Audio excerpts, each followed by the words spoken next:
Hi everyone, we are the Blocks of Code version 3 team. Our project is a physical block-based programming system where you literally snap magnetic blocks together to build a program. There's no keyboard, no traditional IDE. The physical arrangement of blocks is the code. On our team, we have Destiny Ellenwood doing computer engineering, myself, Jordan Merkel, also doing computer engineering, Ainsley Kolb doing electrical engineering, and Camila Torres doing electrical engineering. Programming is powerful, but for beginners, it's very abstract. You're staring at an empty text editor, there's no physical feedback, and concepts like loops or branches are invisible. It is easy to get stuck before you ever see something real happen. Our goal for the semester was to make programming tangible. You build your program as a chain of physical blocks. The brain block reads that arrangement, checks that it is a valid program, and then executes it with real LEDs, audio, and touch display, all in real time. For requirements, we focused on three big ideas. First, functionally, the system has to detect which blocks are connected and in what order, validate that sequence against our syntax rules, and then execute on command, driving LEDs, audio, and the display with real-time feedback in the companion app. Second, on the engineering side, we defined three quantitative specs that we'll show today. LED color preview latency under 50 milliseconds, config change to app latency under 2 seconds, and I2C rise time under 1000 nanoseconds. For each spec, we collected 10 run data, and we also have 3 short live recordings. All 15 blocks share a common hardware platform. Each one has an ESP32 microcontroller, a 2.8-inch TFT touch display, a 4x4 LED matrix, addressable LEDs, and an audio path with an amplifier and speaker, all powered through rechargeable LiPo batteries. At the system level, we have one brain block and up to 14 child blocks. The brain is I2C master and runs the program executor. The child blocks are all identical from a hardware perspective, but they present themselves as different logical block types over I2C. Those logical types fall into three main categories. We have control flow blocks such as if, then, end if, loop, and delay, which shape the structure of the program but don't directly produce output. We have a single input block, a button, which gives us user interaction for if statements. And we have output blocks like LED color flash, note, and music sequence. From the user's point of view, you snap a chain together, tap the TFT on each block to choose its behavior, and the LEDs and speaker give immediate visual and audio feedback. This is the full architecture. On the left, all of the child blocks share a single I2C bus. The brain block in the middle acts as the I2C master. It runs a configuration manager to scan and identify the current topology and has an executor plus a TCP client running on the ESP32. On the right is our Flutter companion app. It runs a TCP server on a fixed port, receives JSON block config messages from the brain, parses those into a Dart model, it validates the program according to our own syntax rules, and then updates the UI in real time, showing the block list, any errors, and a 3D view of the configuration. Zooming in on the brain, it continuously scans I2C addresses from 0x08 to 0x16 using a dedicated scan task. For each address that responds, it reads a Who am I register to learn what logical block type is present. The config manager compares the new scan to the previous one to detect adds, removes, or type changes. And when something changes, it builds a JSON block underscore config structure and catches that under a mutex. That change sets an event bit that wakes the TCP client task, which then streams the most recent JSON up to the app.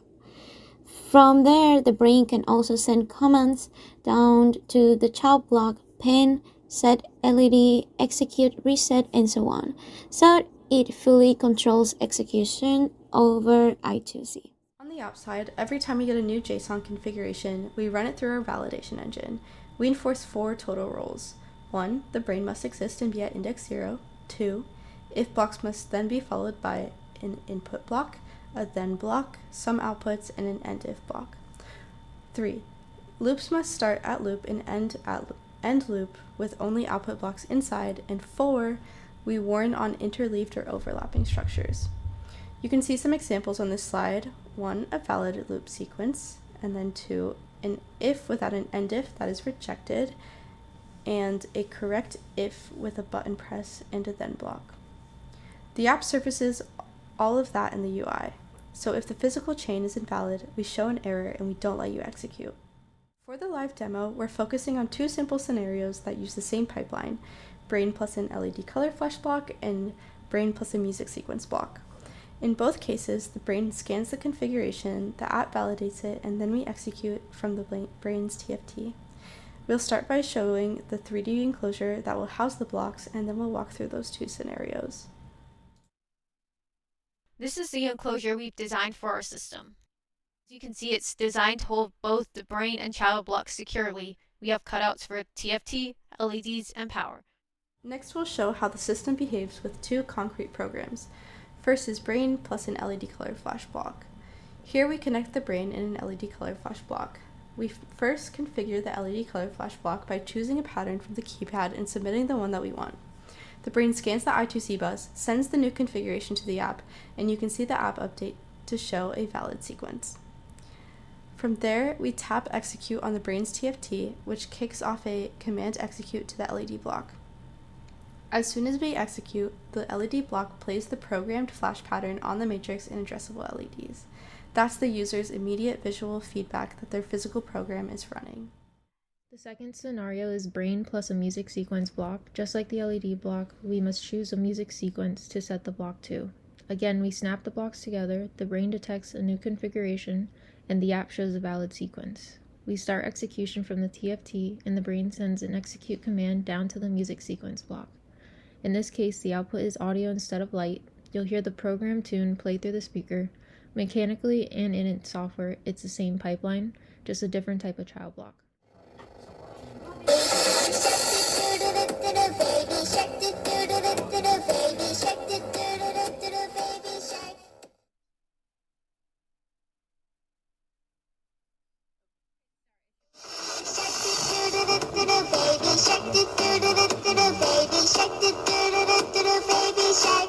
This slide summarizes that pipeline for any pair of child blocks. The user snaps the blocks together, the brain scans I2C and builds a configuration, it sends JSON to the Flutter app, the app validates and shows either valid or errors.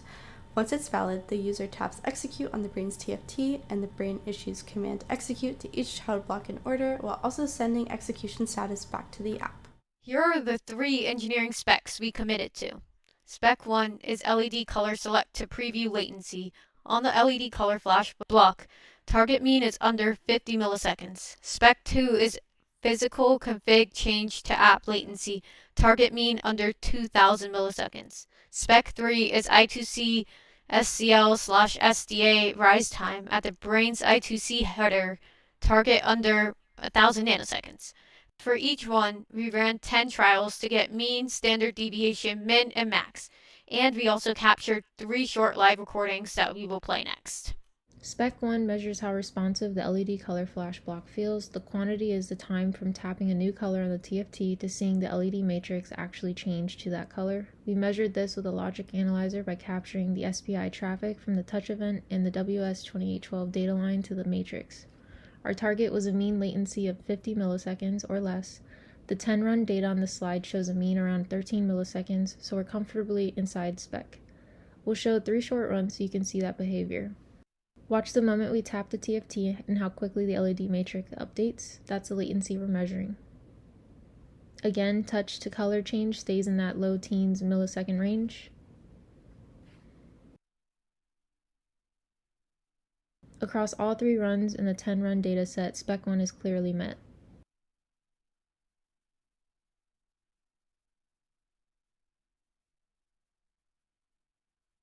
Spec 2 looks at the responsiveness of the entire end-to-end pipeline when the physical topology changes.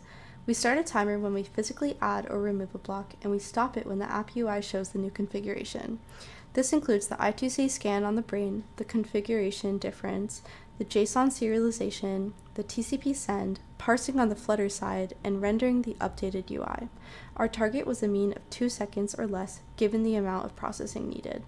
The 10-run table here shows a mean of roughly 50 milliseconds, so again we are well below our target. Here are 3 quick runs. Watch for when we plug or unplug the block, and then how quickly the app reflects that change. In each run, the app tracks the physical chain almost immediately. With all runs considered, Spec 2 is also met.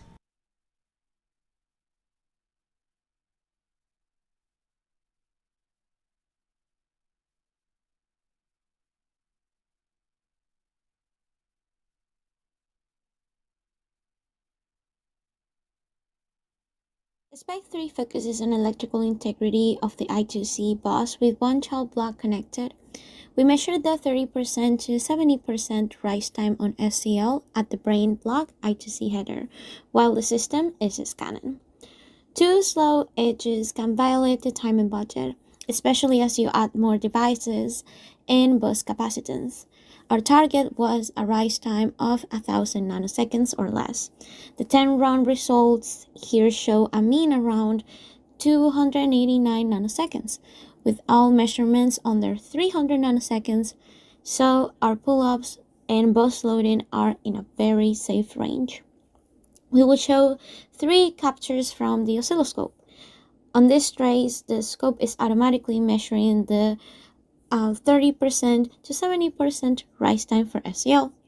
You can see that even under typical scan activity, the rise stays well under the 100 nanosecond limit. Across all runs, Spec 3 is met with plenty of margin. To wrap up, on the hardware side, we've built the brain and child block platform, integrated all peripherals, TFT, LEDs, audio, and designed the 3D enclosure that will house our system. The blocks snap together magnetically on a shared I2C bus, and the brain reliably detects and represents that topology. On the software side, we've implemented the JSON TCP link to the Flutter app, the validation engine that enforces our grammar rules, and the execution path that drives LEDs and audio from physical program. We have also implemented 3 vital blocks: the brain, the LED color flash, and the music sequence block. All 3 engineering specs are met with measured data and live recordings. Next steps are full execution support for all block types, final PCBs, and polishing both the app UI and the TFT interfaces. Thank you for listening. We're happy to take any questions, and we hope you enjoyed our midterm demo.